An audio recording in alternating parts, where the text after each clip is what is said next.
see it. Do you have my mic on? It's not coming out the. Do you have the amplifier turned on?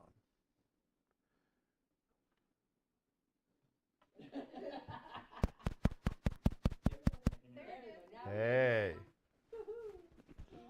Once in a while, it's not me.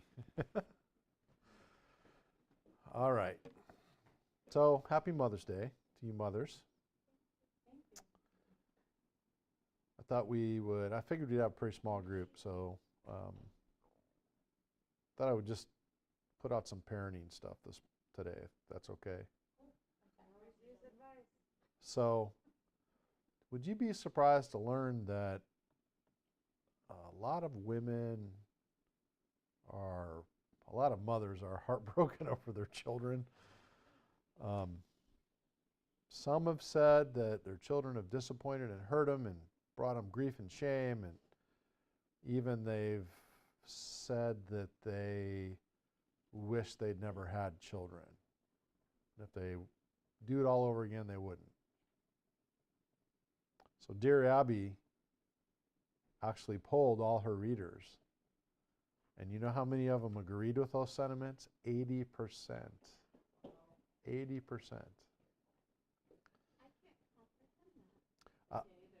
My wife feels that way.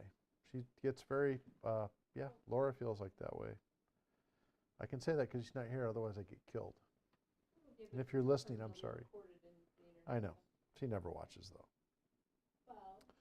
Hundreds of thousands responded to Dear Abby, and 80% said they agreed with the woman that they'd wish their children had never been born, that they were a burden and a disappointment. And so it's important that we try to succeed at parenting so we don't end up like those people. So let's talk about what the scripture says about raising children. And our goal is to raise children that are happy, emotionally healthy, productive, and godly adults, right? I mean, we're trying to make adults. We're trying to make productive, good citizens and godly citizens. So we need to know what our role as a parent is. Have you ever stepped back and taken a look, at yourself as a parent, as far as what is my job in regards to this person? Not just keeping them alive by feeding them and meeting their needs. That's obvious, but in the bigger scope of things, it's of a benefit to our children to know what our role is in their life. And in your life, as some of us can testify, it changes. My children are grown adults, and my role in their life has changed many times over the course of their lives, from the time they're small to the time they become adults and have their own families. And you have to be aware of that and cognizant of that, for sure.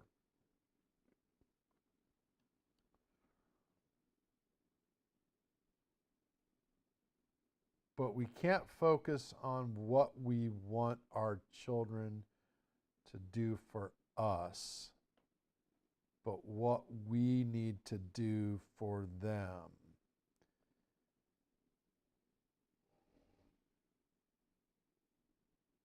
They're not in our lives to bring us pleasure and enjoyment and, personal asset to be feathers in our cap. Because then you'll force them to do things they don't want to do. It's been said that when all is said and done, children are nothing more than an extension of their parents' egos, but I don't agree with that. That's not the proper way to parent, and we probably all would agree with that and shake our heads at that.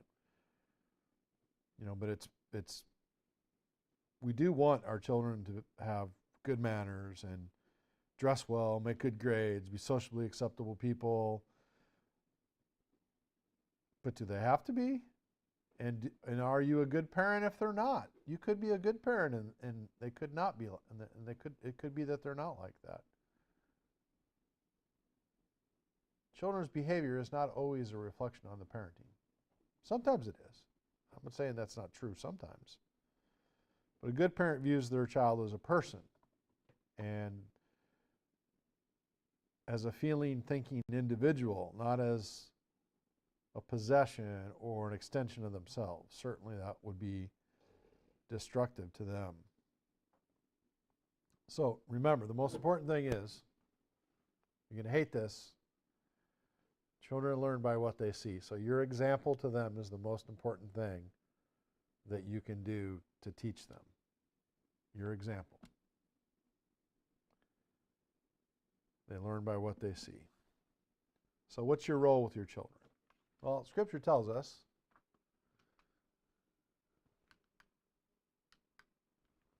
to train up a child in the way he should go. Even when he's old, he will not depart from it, right? We've heard this. And by the way, all the Scripture today are from Proverbs, because Proverbs is where we have parenting wisdom. So why is it when we think of parenting, a lot of us think what we need to do rather than what we should be? Parenting is not about doing, it's about being. So maybe it's because it's easier to perform, this duty and that duty and do this, than it is to live a godly life as an example. We should be the most godly person we can be if we're going to be good parents, because our children are going to watch that.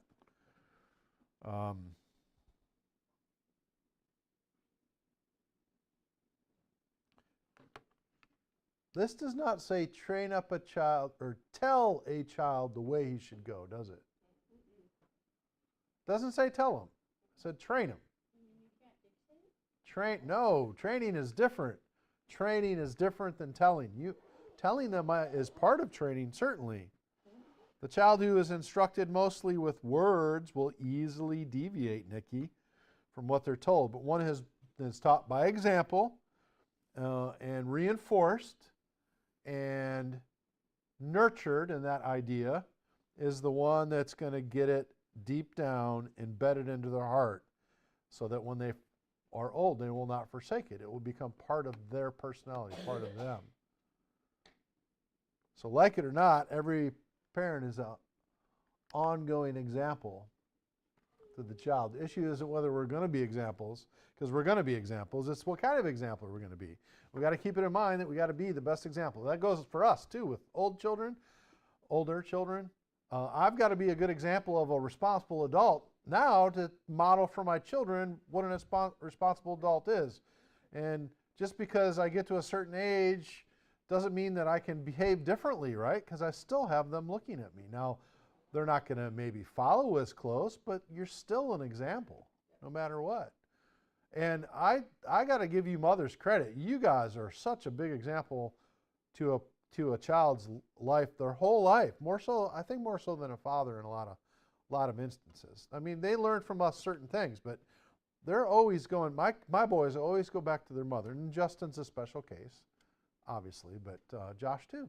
I mean, there's things he goes to her for that I might have thought that he would come to me, right? But kudos to you guys for doing a good job of You have to be careful though.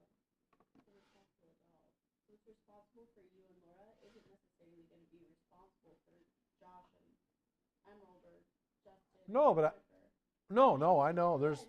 Like, we're at different stages in our lifestyle. It's responsible for me to use my money to go to Hawaii when I want, but for you, it's not responsible because you don't have the savings. Right. That's what I mean. Yeah. Yep. Just making sure.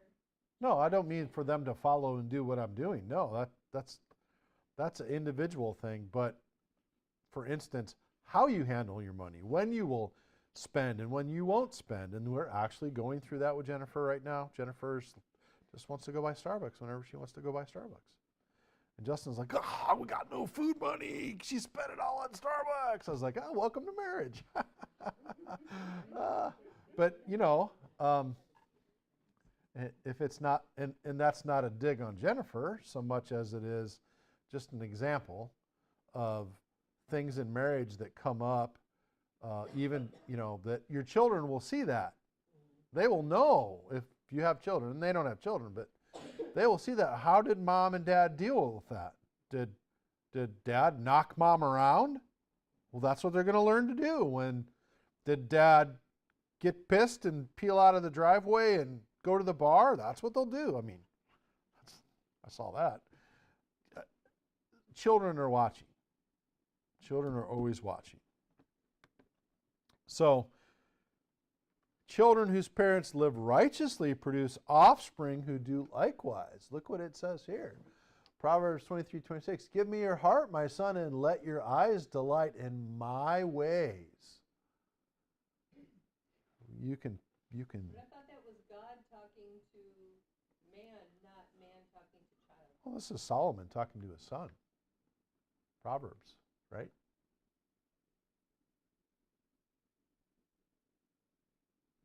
Okay, take it to be the Lord. Give me your heart, son, and let your eyes delight in my ways. He's the best parental example we have. Yeah. So, how we live equals the kind of children that we give the possibility of turning out. You can parent a child perfectly and still they will make bad decisions. It's the nature of the beast. But if we don't give them the opportunity through good parenting to spiritually develop and morally develop as they should, the chances are that they're not going to turn out, in a good way. They're not going to become a righteous person, become a godly person.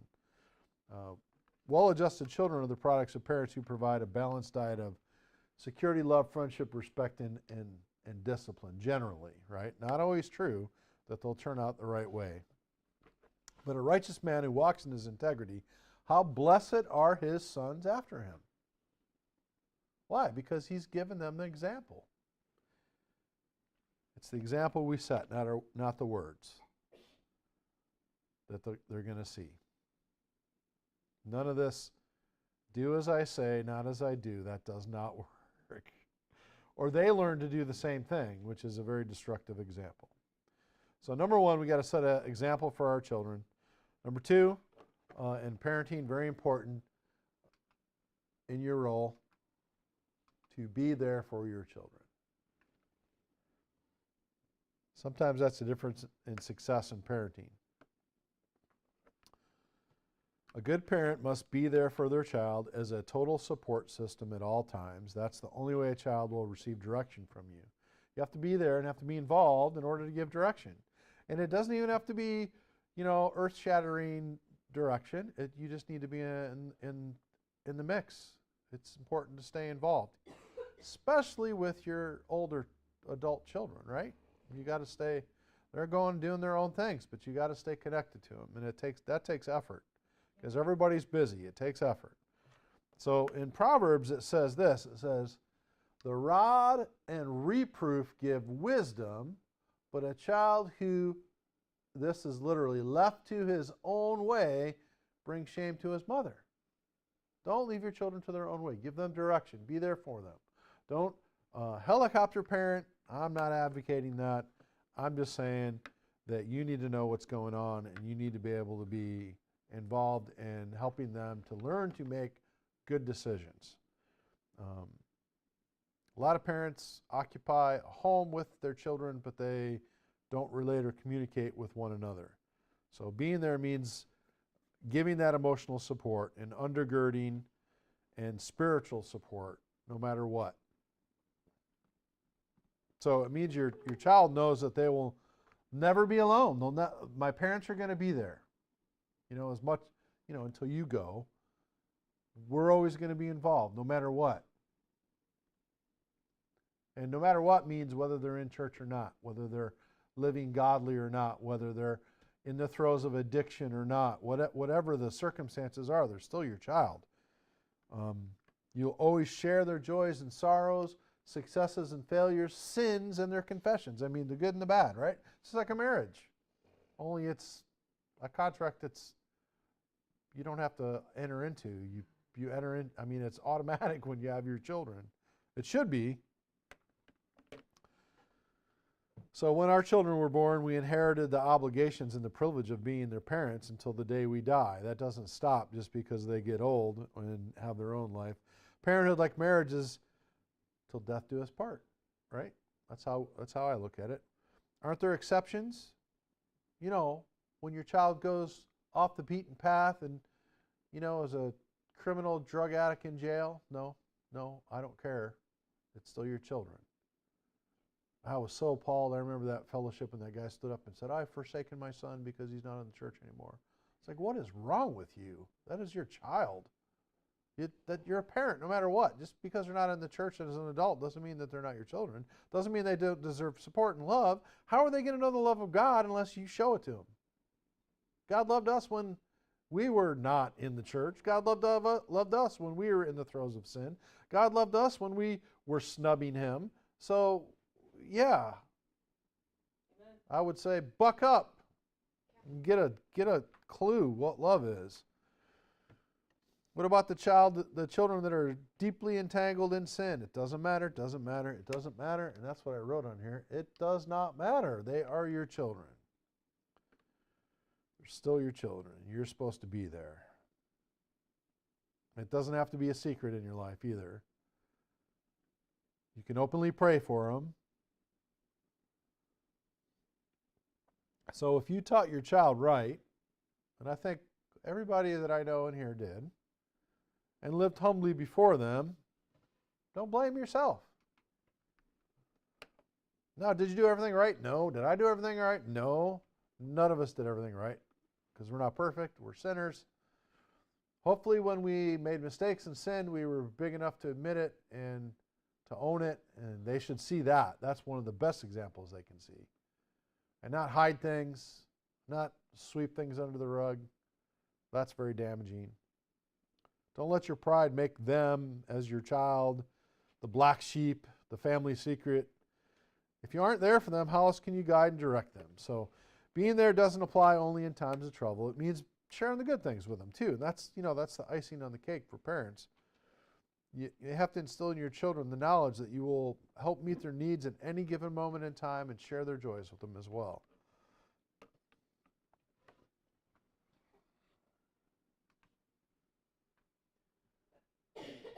Discipline.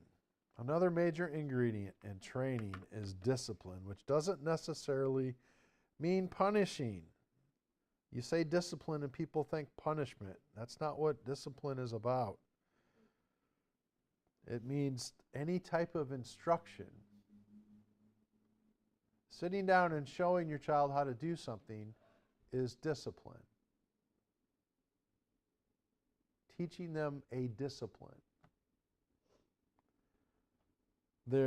Being there means that we direct and discipline our children. It doesn't mean that we're always, corporal punishment or any of that. It means that we're involved in training them.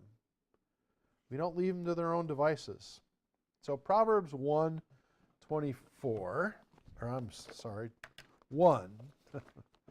Proverbs 1, verse 2 through 4.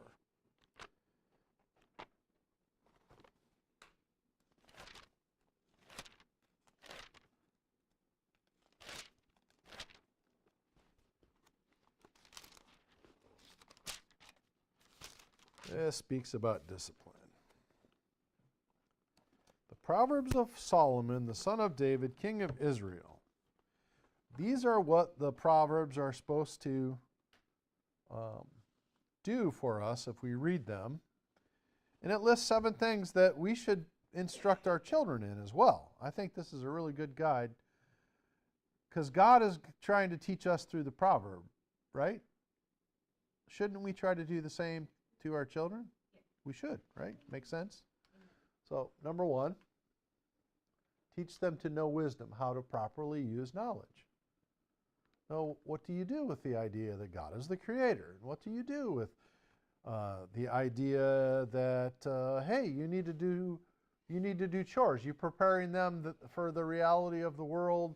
You're going to have to work because that's part of the fall, right? That's the penalty for the fall of Adam in the garden, that will work by the sweat of our brow. And you can tie practical things in with spiritual understanding because the Bible backs many, many, many of those things up, right? That's one way to do it. And that's teaching them both about the world and teaching them about the physical and the metaphysical, the spiritual undertone for all those things. Teach them to discern the sayings of understanding. That means think matters through to an intelligent conclusion. This is a big one, right? So when they're little, they want to make a shallow decision. And I see this with Ellen quite often. And Josh is really good, and Emmy both are really good about getting him to the second and third level in his thinking, right? He's only 3. He's going to be 4 in August, so he's getting close to 4. But he'll take those steps. And this, and this, and this. Teaching them how to think about things and not just to react, but to have active discernment. Even in a little person, you can do that, right? So to think matters through an intelligent sense. So verse 2, to know wisdom and instruction, to discern the sayings of understanding. So to think about them on not just a superficial level, but a deeper level. Verse 3, to receive instruction in wise behavior. Show them how to act as God would have them to act. To act wisely is to act godly. Well, what would Jesus do is a good example of that. That should be a good thing to use with your kids.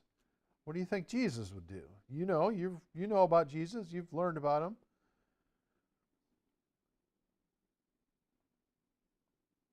To teach them about righteousness, justice, and equity. Boy, we battle with this one with kids, right? As they're fighting over the toys. What's right? What's fair? What's moral? We had to say, all right, Ellen, it's Frito's turn. And she was so good with him last weekend. She was just all letting him do whatever he wanted. And we had to stop and say, no, you got to share because he needs to learn what is right, what is fair, and what is moral. And he didn't have a problem with that once it was pointed out to him, right? Now, that doesn't mean he's not always going to have a problem with it, because sometimes with that garbage truck, he gets a little possessive. It's his favorite toy, at my house anyways. For some reason, he loves garbage trucks. Yeah. But we need to teach them about walking in the Lord's will, treating everybody fairly and treating everybody equally.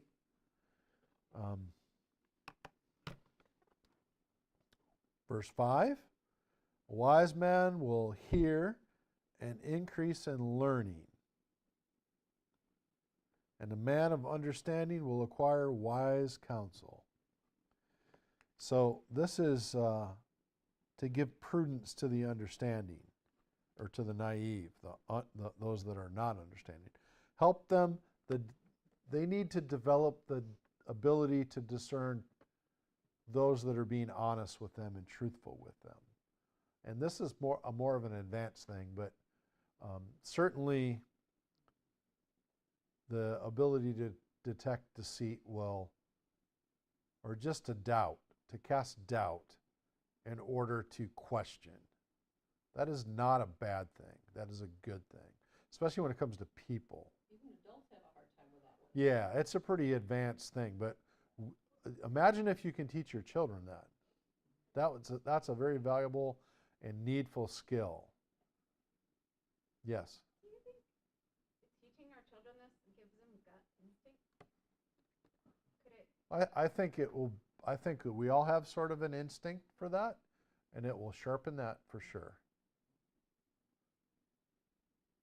Yep. So if we're honest with them, then they should be able to, just like when they train people to recognize counterfeits, if we're honest with them and we're transparent about that, then they should be able to see when people are not. That's probably the best way to do it that I can think of, is to always be honest, right? So in my house, that's one of the cardinal rules. We don't have very many rules anymore. As a matter of fact, Laura's coworkers were chiding her about, we want to come to your house because you don't have any rules at your house. And she says, no, we have some rules. We tell the truth and don't lie, ever, for any reason. We don't ever go across the white line. And I can't remember what the third one was. I can't, well, I know I can't think of it. No cell phones at the dinner table. No, no. It'll come to me when somebody does it. But those are two. The big one is to be honest, right? Why? Because you can't have good relationships unless you're honest. You know, that's a fundamental thing that people need to learn. If you've ever dealt with somebody that's very deceitful, you'd never know where you stand, right? Are we really good friends, or you just hate my guts? You know, I don't know. Anywhere in between. So, to give prudence to the naive, I think emphasizing honesty is one of the best ways to do that. Number 6, to see that they receive proper knowledge that the right facts and values are programmed into their hearts. This is really important before they go off to college. Very important. To know the difference between fact and opinion, which we just discussed this morning. Facts are proven. Opinion is something someone thinks, not proven. If it's not proven, it's not a fact, it's an opinion. Opinions are debatable. Opinions are flexible. Opinions are not how the world, how reality works. Although opinions drive many policies and things in the world, but what?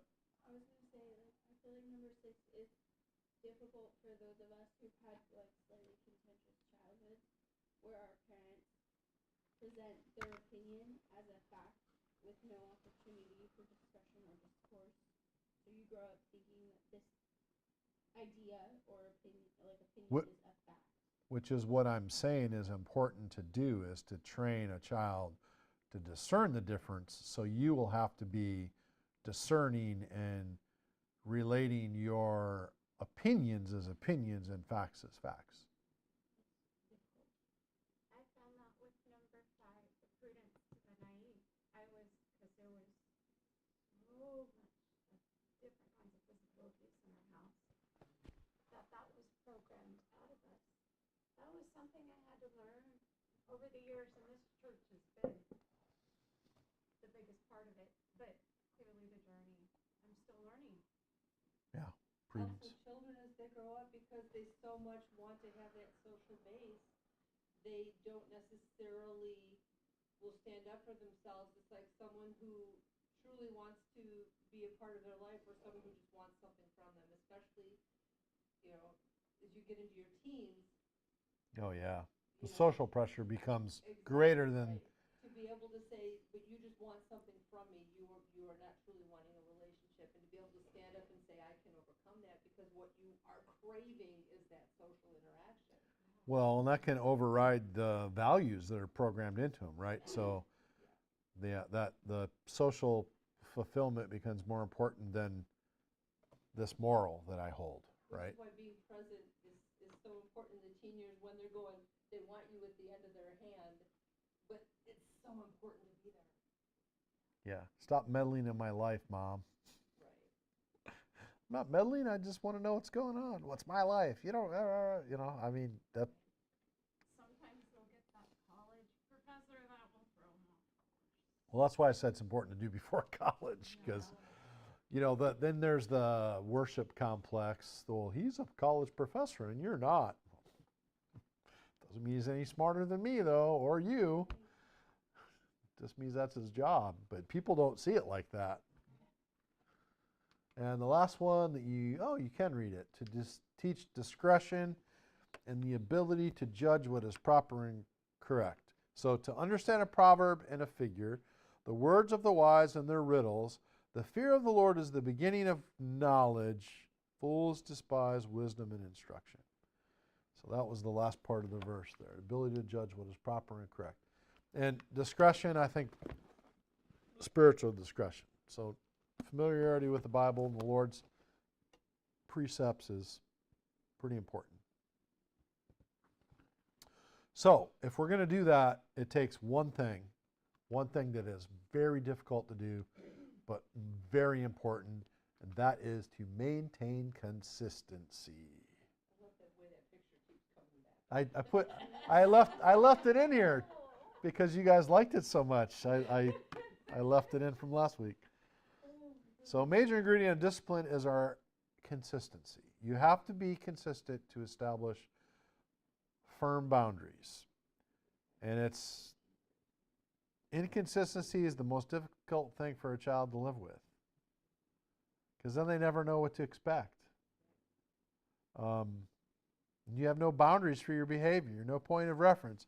So if a child does the same thing twice and gets a favorable reaction one time and a negative one the next time, how do they decide which behavior pattern is acceptable, know which one to do? They can't, right? So it doesn't mean you have to have a whole lot of rules. Matter of fact, I found the less rules you have, the more consistent you can be. And just make sure you pick the ones that are most important, and then always enforce them the same way. Just strictly adhering to the ones that you feel are important to child's welfare, and respond in an unchanging manner, not based on how your day at work went, your mood.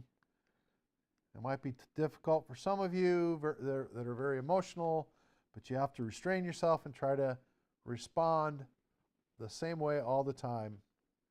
But these rules are not just to force a child to act a certain way. We make rules to train a child, right? We're training them. Train up a child. We're not disciplining them. We're not just doing it to keep social order in our home, although some of them may be that way. But rules and disciplines of our household should be aimed at simply keeping control. Rules are teaching tools, right? So why did I put the white line in my driveway, Frito? I would like to say that I created that idea. So me and Ellen don't get squished by cars. That's right. That's right. So are there things in the world that are dangerous? Yeah. So when we went to London, there was a line, right? Remember? You remember, don't you? Did you cross the line? Why not?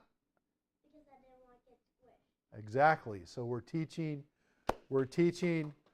there's danger in the world and there's limits, there's boundaries to things, right? I try to roll the dog and run it away from the white line because I always remember that. Yep. Took the dog right up. He's going to go for him. And what happens if your friends tell you to go over the white line? Like the You left-hand don't. gunner did. You don't get squished with them. Let them get squished by themselves. Yeah, I did. Well, good friends won't want you to get. Good friends will obey too. Yeah. So, obviously, if we're inconsistent, we can worry or confuse children. If we don't do what we've said we're going to do, I'll be there. We create anxiety or an attitude in them that seeks to live by the exception and not the rule. Keeping your word is also very important, right? Keeping your promises. Proverbs 13:12 says, "Hope deferred makes the heart sick, but a longing fulfilled is like a tree of life." Hope deferred. There's a lot of ways that hope deferred can be applied. That expression can be applied. What your child hopes for is for you to be there and to be close, right? You have your hand up? Yeah. Not so much with rules, but I can now appreciate the fight that my mom did when she got divorced, of keeping David and I as she being the main parent, Huh? because there was a lot more consistency with her versus my dad. And while I was younger, I didn't like it. Now I appreciate it more. It's pretty common. And learning kind of what happened to my younger sister, her living situation. I'm like, oh, yeah, no. We had a more consistent upbringing than she did. Hmm? So That was something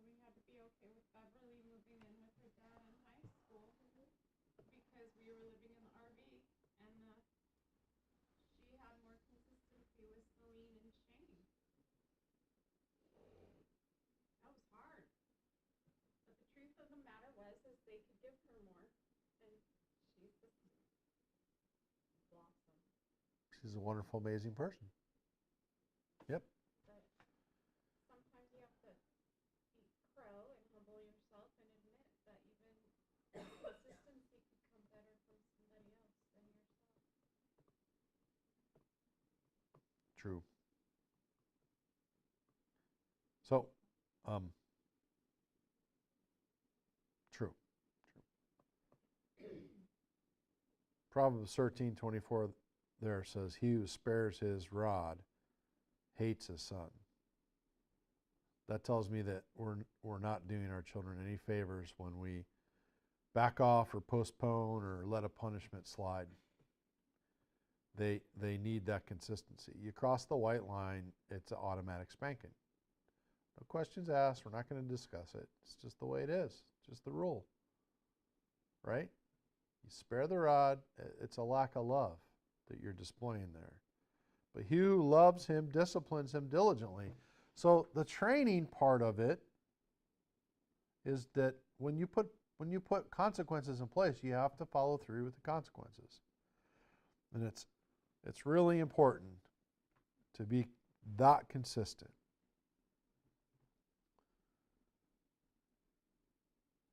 A lot of times a child will disobey us, we get angry, our comfort has been disturbed, our pride is hurt, our possessions are ruined. Our possessions are ruined.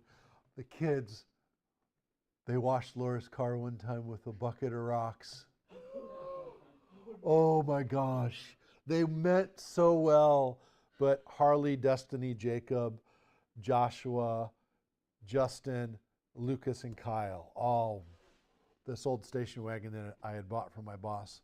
I had a good finish on it, though, until that day. Oh. But how can you get mad, right? I mean, the car finish is ruined because they're all on top of the hood scrubbing with rocks. You get mad. Oh, my gosh, my stuff's ruined, my time, my expense. So what do? We yell, we retaliate emotionally rather than do what was most beneficial for the children. What would be most beneficial? Oh, thank you so much for thinking you want to wash my car. But we do not wash with rocks. Rocks are damaged. Look at the damage you've done. Now come in and have a peanut butter sandwich. And that is not how we reacted. That is not how Laura reacted. I'm not sure it would be the way I would react now on my truck. But I would hope that God would give me grace to get somewhere close to that. The only person that I can see in here that would do that is Jeff, because he's so chill. Dr. Jeff. Sybil, I told you that you need to not wash my vehicle with rocks. Now, why don't you stop that now? But so to help yourself in that situation, establish the punishments before you get emotionally charged, right?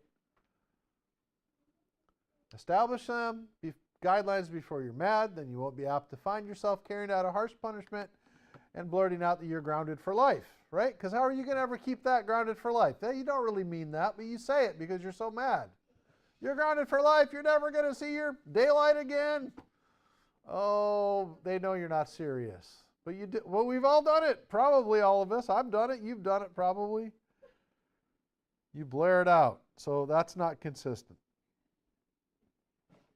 You're grounded for 4 weeks, and then 2 days in, when he goes, "Yeah, I'm not mad anymore. You're not grounded." Exactly. Is that Ken? Yeah. Huh. See, I was the opposite. I'd blurt it out and then I'd enforce it. And she's like, "You're torturing our children.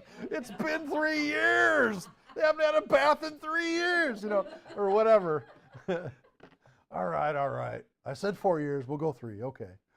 So she definitely, we worked together on that, developing that. So we have to teach them how to develop values, right? Here we go. Here's some. He who walks with wise men will be wise, but the companion of fools will suffer harm. We have to teach them who to make friends with. What are good friends? What are good people to associate with? Right? Business partners, yep. Proverbs 21:1. A good name is to be more desired than great riches. Favor is better than silver and gold. You need to protect your reputation. Don't do things that will destroy your reputation, right? A good name is to be more desired than great riches. How do you get a good name? Behavior. How do you ruin a good name? Behavior. Choices matter, right?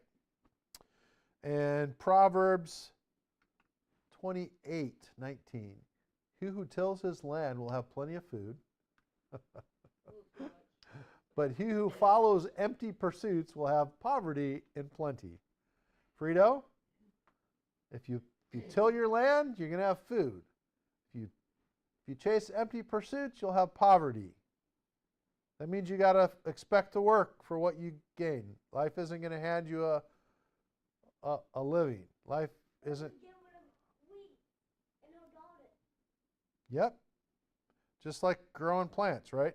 We must be committed to installing God's moral standards into their nature to deliver them from the way of evil, which is it says in Proverbs 2. Strive towards goals, because without direction and discipline, they won't become fulfilled. We should tell them, instruct them on work. So, in conclusion, oh, I forgot one. That's not in my notes. Oh, yes, it is. That's in the conclusion. It's supposed to be in the conclusion. Oh, no, I made a mistake.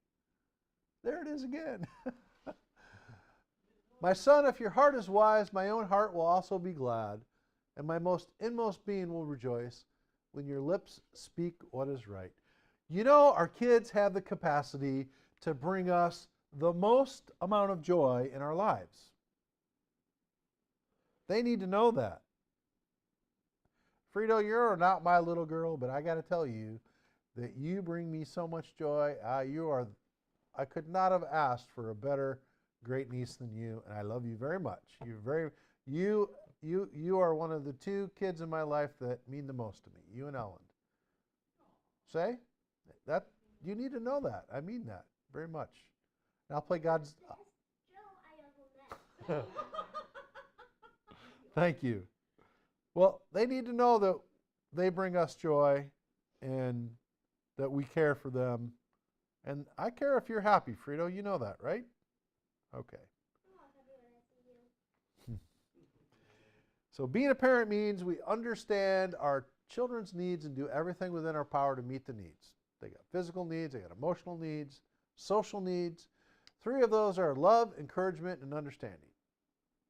Love them unconditionally. Encourage them, and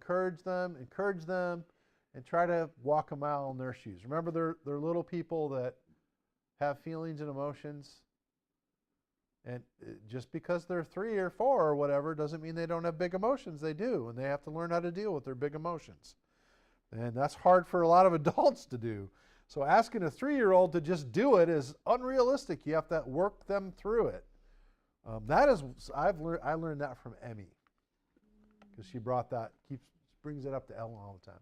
It's a big emotion. Just stop and take a breath. Okay.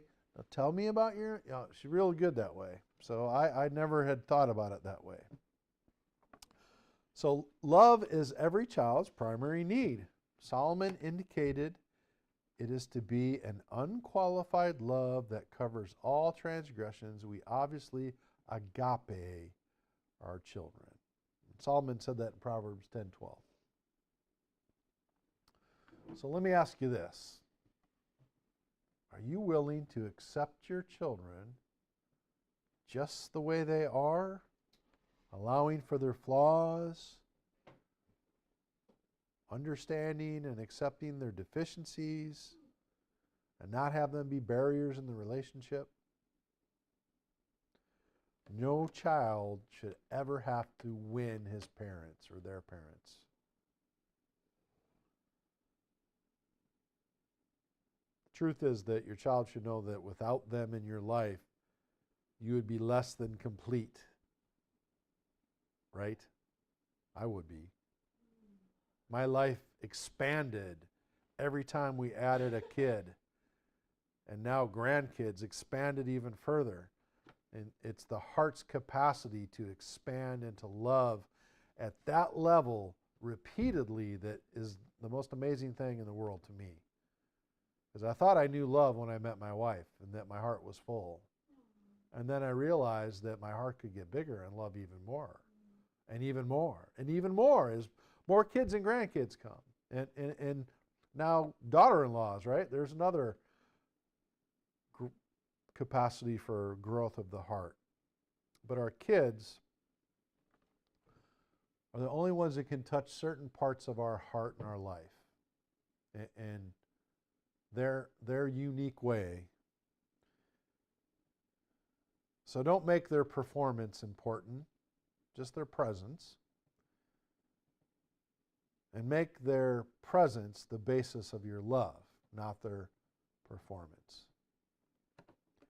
When we care more about how they act rather than who they are, or make their behavior rather than their person the vital factor in our relationships, we block any chance for closeness, for intimacy with them. So remember, it's all about who they are, not what they can do, not how good they are. And not everybody's the superstar. Not everybody's athletic. Not everybody is, got an IQ off the charts, right? And so our kids are our kids. They are what they are, and they are all special in their own ways. And if they're totally average in every way, they're still special.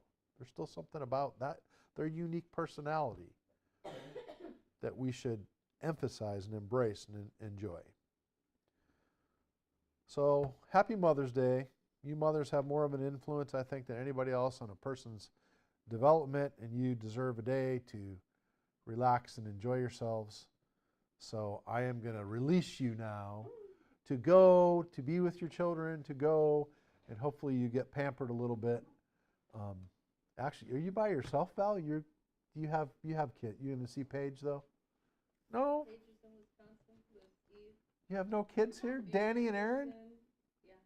Eve and Sybil are with Holly and Paige.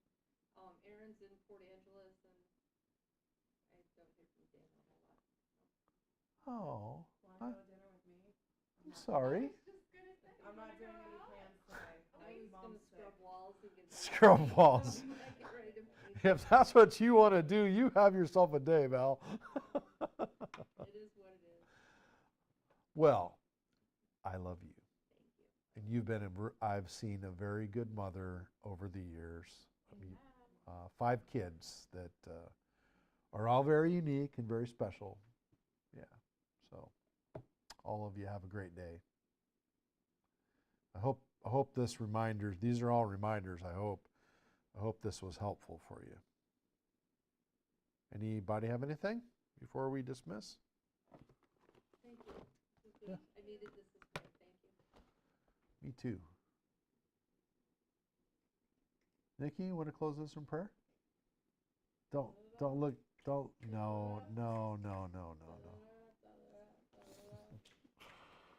most gracious Heavenly Father, we thank you for the jingly tunes that grace our lives and the people within them.